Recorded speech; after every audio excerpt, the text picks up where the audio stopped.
What does Elon Musk have against propellant tanks?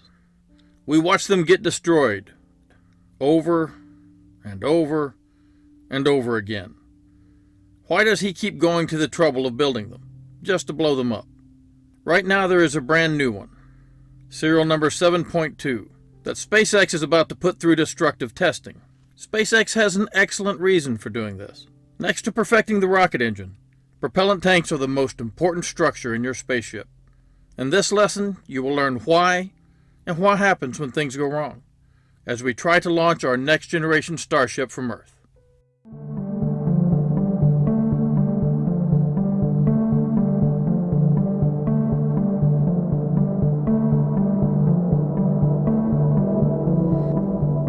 Hello and thanks for listening.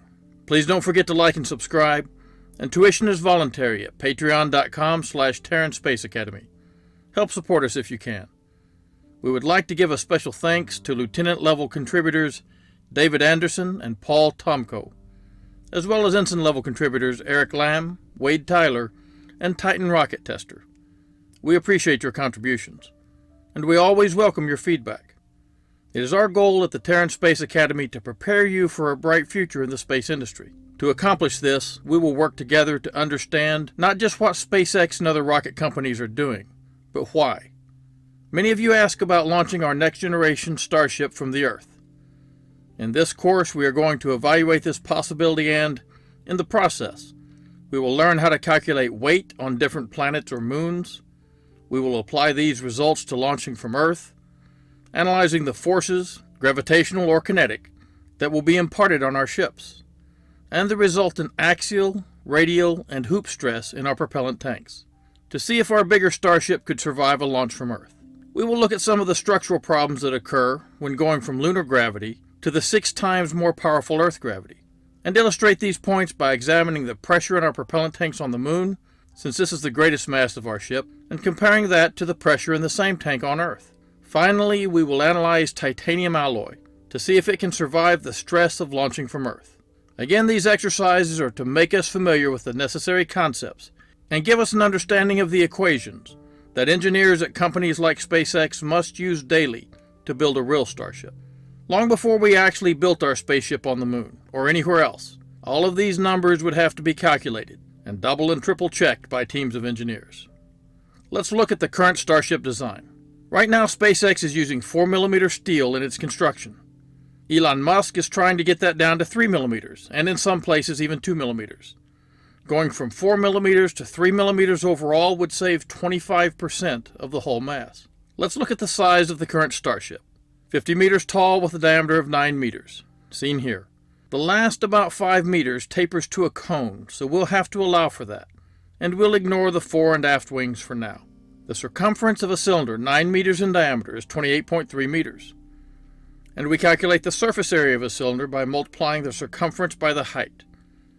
For the main section before the nose, we get 45 meters times 28.3 meters, giving us 1,272 square meters. Then reduce the top 5 meters by half to allow for the conical shape, and we get another 71 square meters. Adding these gives us a total of 1,343 square meters. If our hull is 4mm thick and the density of stainless steel is 7,880 kilograms per cubic meter, we get 42.33 tons. If our hull is 3mm thick, that's only 31.75 tons, saving us 10.58 tons. That's another 10 tons of payload to low Earth orbit, or a 10% increase from the current performance of 100 tons. These numbers don't have to be exact to show what a difference shaving 1 millimeter off your material thickness can make. Our future next-generation Starship was optimized for the Moon, while the current SpaceX Starship is launching from Earth. It is important to bear in mind that something optimized to work on the Moon may not survive on Earth. The lunar module had a gross mass of over 15,000 kilograms. The force of gravity on the Moon is 1.6 meters per second squared. On the Moon, it would have a weight of 24,300 newtons. The Earth has a force of gravity 6 times higher at 9.81 meters per second squared. This would give a weight on Earth of 147,150 newtons. As the lunar lander came down on the Moon, the descent engine was turned off as soon as these contact sensors, 1.7 meters long each, seen here, touched the surface. That is why Buzz Aldrin called out contact light. to signal to Neil Armstrong to cut the engine power. The lander fell this last 1.7 meters and the 4 legs absorbed the impact. On the moon. Trying this on Earth would crush the legs and get you a broken spaceship. Our next generation Starship is 3D printed with 2mm thick titanium alloy and is twice as tall with twice the diameter of the current SpaceX Starship. That'll give it 4 times the surface area and 8 times the volume, as we saw in our previous lesson. Remember that if you double the size of an object, you get 4 times the surface area and 8 times the volume.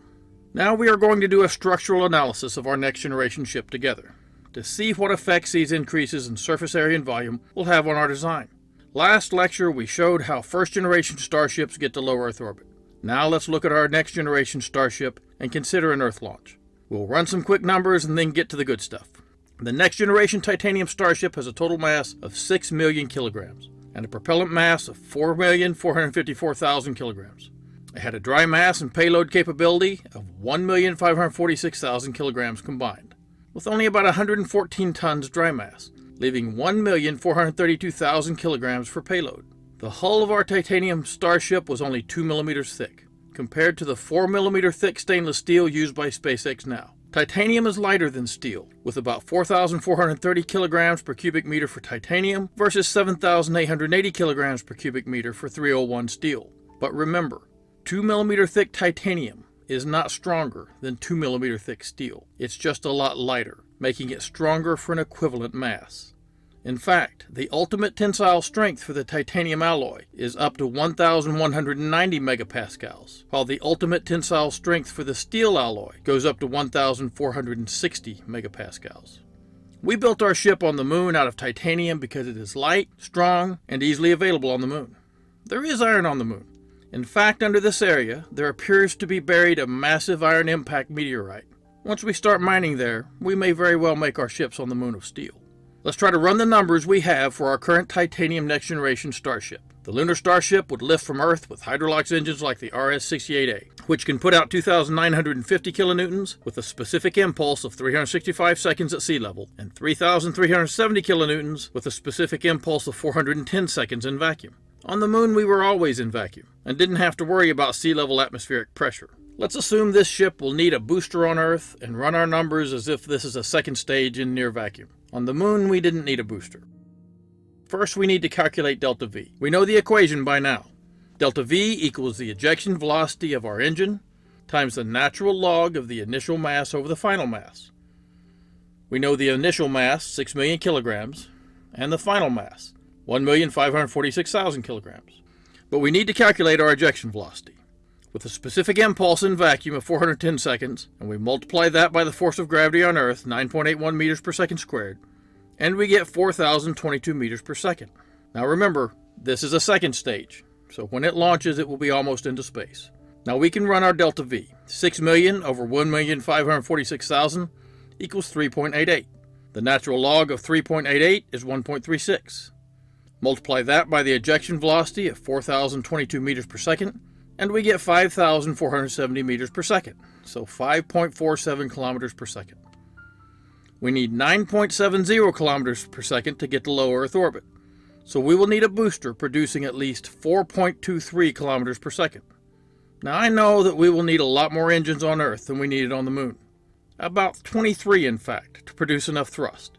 We only needed 4 on the moon with power to spare, and those extra engines have mass that will subtract from our payload. But this gives us a good estimate if we reduce payload for structure and engine mass, and with an area of 254 square meters, we could fit them on. Now let's build our ultra-heavy booster, based on the SpaceX Super Heavy. If we take a Starship booster that is 72 meters tall and 9 meters in diameter, and we make it twice as tall and wide, it will be 144 meters tall and 18 meters in diameter. The surface area goes up by a factor of 4 when you double the size of something, and let's use that to calculate a rough estimate of our new dry mass. 180 tons for the current SpaceX Super Heavy booster times 4 equals 720 tons for our Ultra Heavy booster. And if we double the size, our volume goes up by a factor of 8. On the original Super Heavy booster, the propellant mass was 3,400,000 kilograms. But we can't use this figure to calculate our Ultra Heavy booster propellant mass because we are not using the same fuel. SpaceX uses ultra-cooled liquid methane and will be using liquid hydrogen. Methane has a much higher density than hydrogen. Let's do this. The ultra-heavy booster is a giant cylinder. We know how to get the volume of those. Area times height. A diameter of 18 meters gives us a radius of 9 meters, and an area of about 254 square meters. Multiply the area by the height of 144 meters, and we get a volume of 36,576 cubic meters. Let's take away 20% for the engine bay, ullage, we'll get to what that is, and structures like the common dome and header tank feeder tube seen here. That leaves us with a propellant volume of about 29,261 cubic meters. Now we need to break down the tank volumes and calculate the resultant masses of fuel and oxidizer. It's time for some math. We are using liquid oxygen as an oxidizer and liquid hydrogen as a fuel in a 5.5 to 1 mass ratio. The density of liquid oxygen is about 1,250 kilograms per cubic meter. The density of liquid hydrogen is about 71 kilograms per cubic meter. If we flip these over by taking the reciprocal, we will have cubic meters per kilogram. It takes 0.0008 cubic meters of liquid oxygen to have a mass of 1 kilogram. Let's put this into perspective. If we take the cube root of 0.008, we get about 0.093 meters, meaning a 1 kilogram cube of liquid oxygen would be 9.3 centimeters, or 3.7 inches on each side. Now it takes 0.0141 cubic meters of liquid hydrogen to have a mass of 1 kilogram. That would be a cube 0.24 meters on each side, or 24 centimeters, which is 9.7 inches per side. This looks right, because we know it will take a smaller volume for a denser liquid to make a kilogram. We know we need 5.5 times more mass of oxygen to hydrogen. If we multiply 0.0008 cubic meters of liquid oxygen per kilogram times 5.5 kilograms, we get 0.0044 cubic meters of liquid oxygen for every 0.0141 cubic meters of liquid hydrogen. The hydrogen number doesn't change because we multiplied it by 1 kilogram. Now we can get a volume ratio. If we divide 0.0044 cubic meters of oxygen by 0.0141 cubic meters of hydrogen, we get 0.312 cubic meters of oxygen to every cubic meter of hydrogen. In other words, for every 1.312 cubic meters of tank volume, we need 0.312 cubic meters to be liquid oxygen and 1 cubic meter to be liquid hydrogen. That works out to about 23.8% liquid oxygen by volume and 76.2% liquid hydrogen by volume. We will need more than 3 times the volume of the less dense hydrogen to mix with the oxygen at the proper mass-burn ratio. We go back to our total available propellant volume of 29,261 cubic meters, and by applying the fractions above, we get 6,964 cubic meters of liquid oxygen and 22,297 cubic meters of liquid hydrogen. We'll launch from Earth with full tanks, but even a full tank has to have some empty space.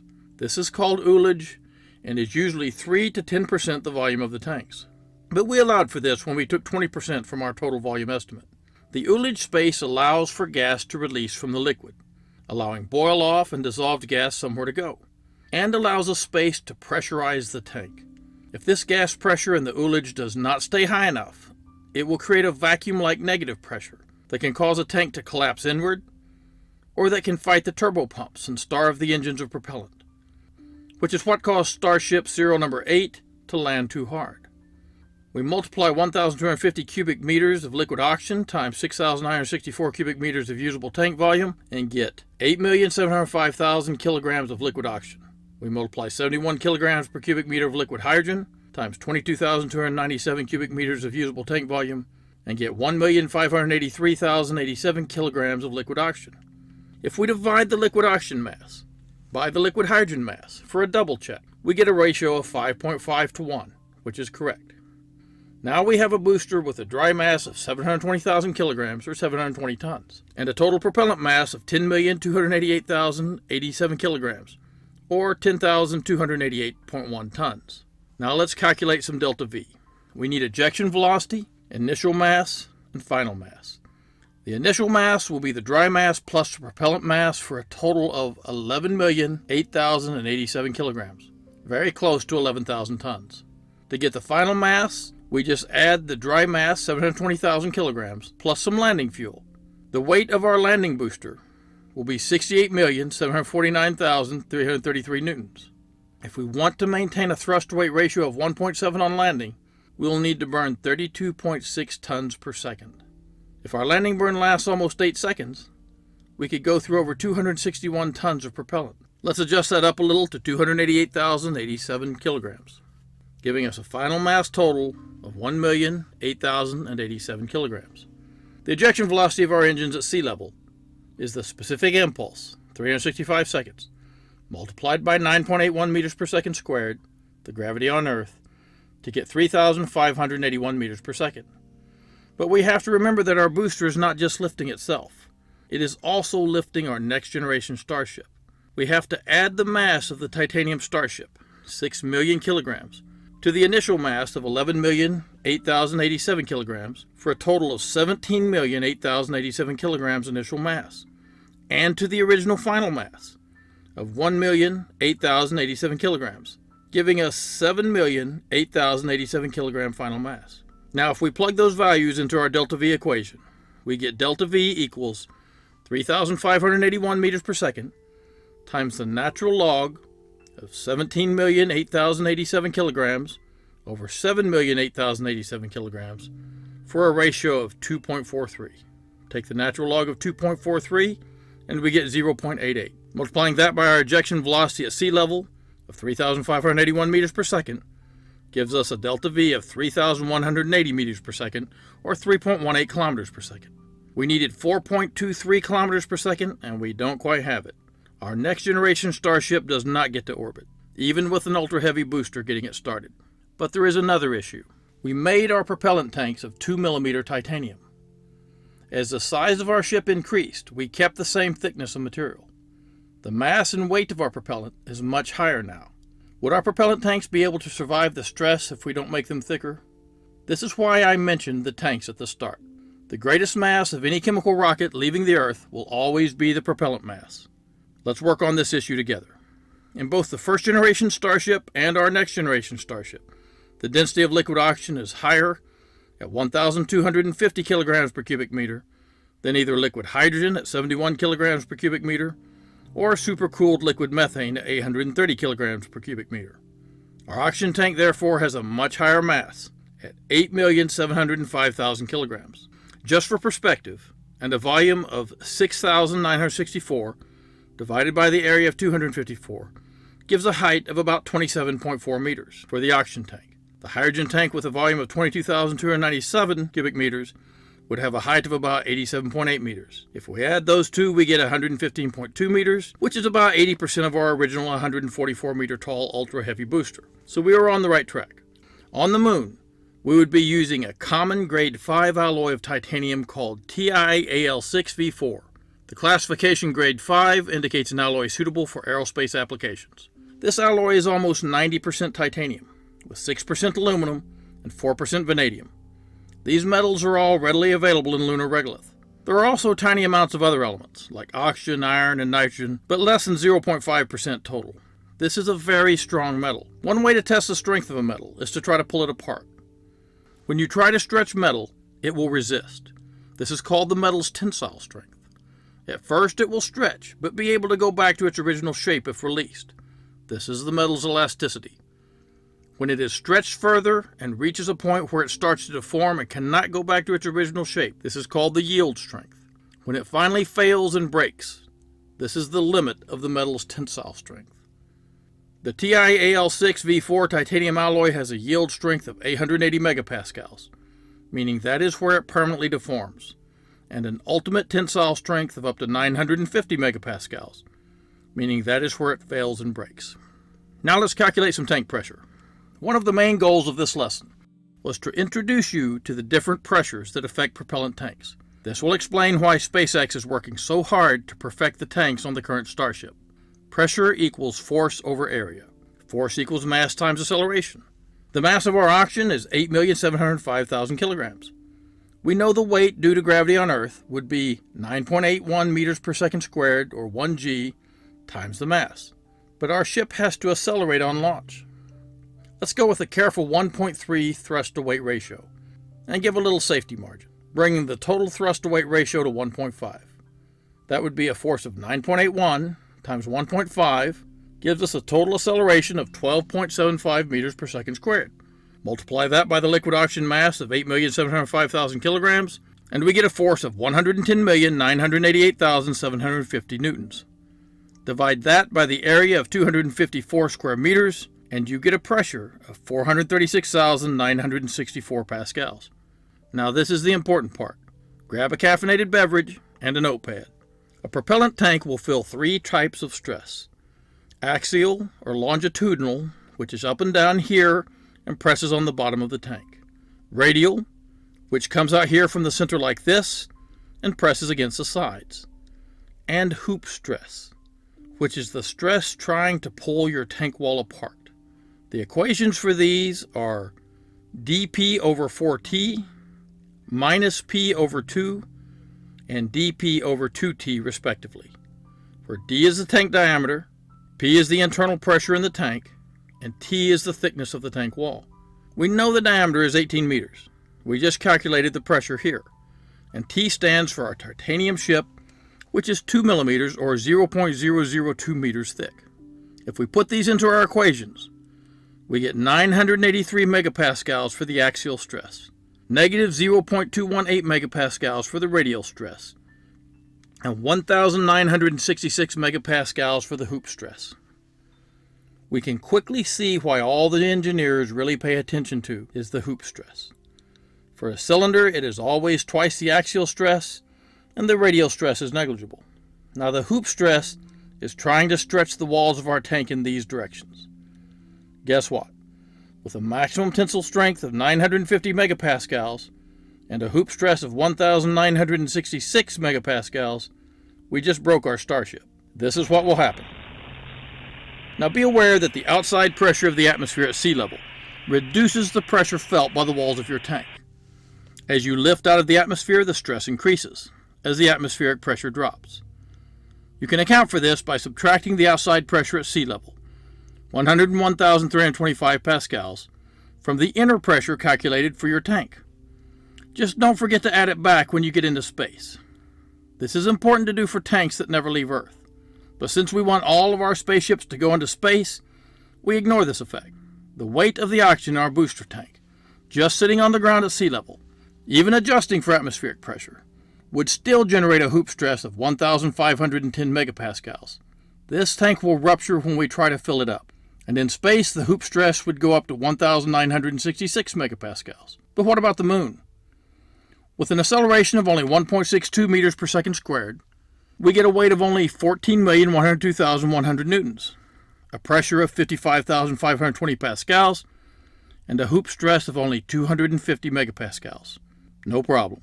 A 1.7 thrust to weight ratio takeoff would generate 425 megapascals. In fact, we would have to pull a thrust to weight ratio of over 3.5 on the moon to exceed our 880 megapascals yield limit. We would have the same issue on Earth with the next generation Starship propellant tanks as we do with the booster. But what if we make the titanium hull thick enough to survive on Earth? We would have to give it a thickness of 5 millimeters instead of 2 millimeters to bring the hoop stress down to a safe 787 megapascals at normal Earth gravity. That's below the 880 megapascal yield strength, so it would stretch, but not permanently deform. But all we could do is sit there. If we want to take off at a modest 1.3 thrust to weight ratio, we would need the hull to be even thicker. Remember, our surface area for a 144 meter tall, 18 meter diameter booster is the circumference times the height, so 56.5 times 144 equals 8,136 square meters. At a thickness of 2 millimeters, we had about 16.3 cubic meters of whole titanium. At 4,430 kilograms per cubic meter, that comes out to 72.2 tons. At a thickness of 5 millimeters, we have a volume of 40.7 cubic meters, with a mass of 180.3 tons. We would be adding over 108 tons. And remember that we were already not making it to orbit with our booster. We will never be able to launch as much mass from the Earth as we can from the moon with the same engines, at least until we can nullify gravity. Until then, we'll need to keep perfecting those SpaceX tanks to get the mass down on our first generation Starships and more payload to low Earth orbit, then use them to start building our moon colony, so we can build our lunar shipyard and create the really large ships that we will need to start using as Aldrin cyclers between the Earth and Mars, refueling them from the moon and Deimos, taking 1,000 colonists per trip in comfort and safety. It's the only way we can ever truly colonize the solar system. Thanks for listening. Please don't forget to like and subscribe, and support us on Patreon if you can. We appreciate your help and feedback. Stay safe. Ad Astra Pro Terra.